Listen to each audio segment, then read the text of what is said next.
petite ligne à Krapovic. Donc ça sonne plutôt pas mal. Et cette petite chose que tu vois ici, que je te présenterai à l'occasion d'une prochaine vidéo, c'est un Scottweiler. Voilà, un de ces quatre, je te parlerai de ça. Ouais, ah bah vous êtes là! Allez viens, on va aller voir ça tout de suite. Donc, le Scottweiler, déjà tout de suite on va commencer par le prix. C'est autour de 100, 120 pour la plupart des modèles. Là moi, ici j'ai le V-System, j'ai vu sur internet, on le retrouve entre 120 et 140 euros. Il fonctionne avec une dépression, alors je te montre ça tout de suite au niveau du départ. C'est ici, alors ça vient au niveau du moteur de la dépression. On a le tuyau qui va se brancher ici. Alors évidemment, tout est fourni à l'intérieur parce que bon, hormis le prix, pour ce prix-là tu as tout, hein. Scotch, agrafe, les colliers, tout est fourni dedans. Bon là du coup on voit plus grand chose parce que moi ça a déjà été monté et ça c'est ce qu'il y a un petit peu en plus. Après tu as une bonne notice qui est fournie avec, tout est mis suivant le système que tu as, donc ça c'est pour se prendre au niveau de la dépression. C'est la petite chose, j'ai envie de te dire, la plus embêtante. Après si le système de dépression t'embête, il y a le système X système qui existe, qui lui est par contre plus cher, il est à 260 euros, mais il va pas se brancher sur la dépression du moteur, il va se brancher sur la batterie, donc il y aura juste batterie et liquide à brancher, donc ça va être un peu plus rapide. Par contre oui, plus onéreux, 260 euros, mais par contre on n'a pas de dépression moteur, donc c'est aussi plus simple. Voilà, ça c'est la différence entre les deux modèles. Donc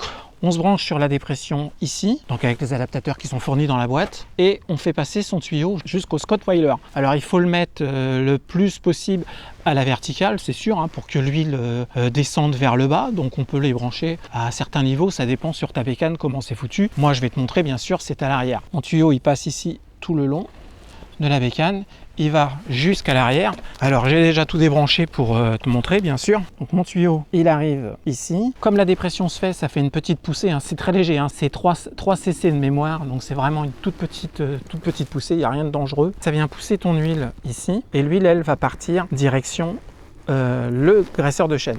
Alors au passage, toi tu vois ce boîtier, ça c'est vraiment si tu roules énormément, parce que si tu roules normalement à l'année quelques milliers de kilomètres, tu as ce système qui va te permettre de ne plus avoir à graisser ta chaîne, donc ça c'est très bien parce que c'est automatique. C'est pour ça que ça s'appelle un graisseur de chaîne automatique, mais ça contient 50 ml, donc après il faudra le remplir. Moi j'ai en plus ce boîtier qui lui vaut 60 euros, qui est un Magnum en fait, qui va me permettre de mettre ma plaque d'immatriculation dessus, il se met à l'arrière et on pose le Scottweiler dessus. Je trouve ça vraiment pas pratique. Par contre c'est clair qu'il faut avoir un garde-boue assez solide pour tenir tout l'ensemble parce que ça a quand même le poids du liquide.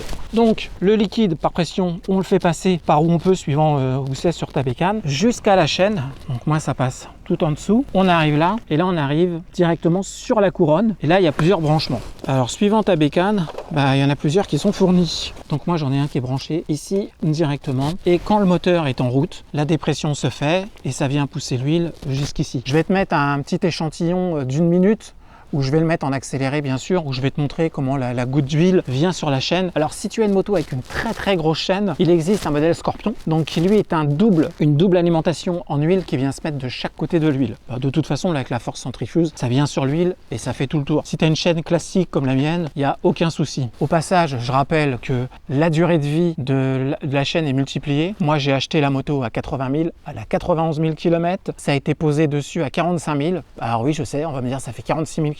Oui, depuis tout ce temps-là, ça roule sans problème. Durée de vie du kitchen, graissage qui est toujours fait, donc ça c'est vraiment impeccable. Après, on a un réglage au niveau du Scottweiler qui est ici. Donc là, tu as une molette qui est là, qui est ici et qui elle va être au niveau du réglage du débit de l'huile, donc du minimum jusqu'au maximum. Alors après, c'est à régler, hein. Moi, généralement, je roule comme ça à peu près, roule à peu près comme ça. Ça c'est pour un débit d'huile normal. S'il pleut, tu peux augmenter le débit par temps de pluie. Si carrément tu fais du off-road, alors là tu peux carrément mettre beaucoup plus pour avoir un débit d'huile plus important pour pouvoir toujours bien graisser ta chaîne. Donc c'est vraiment un super truc. Donc bilan, moi j'ai acheté cette moto avec ce système de graissage de chaîne que je ne connaissais pas. Alors si toi non plus tu ne connais pas et que ça t'intéresse, moi ça fait 1 an et demi donc que j'ai la moto qui est montée dessus. J'en suis très satisfait parce que j'ai vraiment rien à faire du tout. Vu le réservoir que j'ai absolument rien à m'occuper. Donc ça je trouve ça vraiment génial. La durée de vie du kitchen chaîne va être beaucoup plus longue. J'y vois que des avantages. Après, au niveau du montage, il faudra compter, si tu veux le faire toi-même, environ 2 heures.